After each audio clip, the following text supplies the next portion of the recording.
Matematikarako zaletasuna. Bazen behin Gorbea mendian bizi zen 7 urteko Ahots izeneko ume alai eta jatorra.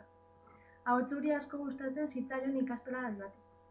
Ahotsu, hain zuzen ere, Olabide ikastolara joaten zen, Lasarte alderuntz dagoen ikastetxe handi eta politara.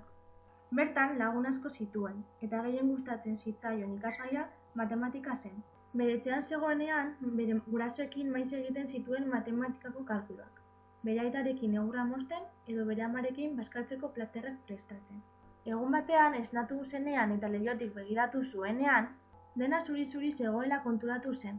Ahotsu oso urduri jarri zen, egun horretan matematikako kontrola zuelako. Bere gurasoak etxean geratzeko esan zioten, bide soluzea egin behar zuelako ikastolara heltzeko.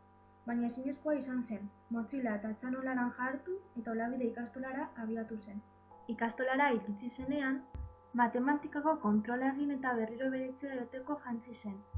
Bat-batean, Jaskaritzako atea zabaldu bezain laster, konturatu zen ezin zuela bere etxera itzuli, elur asko zegoelako. Ahotsu, triste eta oso urduri zegoen bere gurasoengatik, eta Olabide ikastolan geratu behar izan zen lo egitera. Egun hori, Ahotsuren bihotzean itsatsita geratu da. Horregatik urtero etortzen da ikastolako ume handi eta txikiekin jolastera.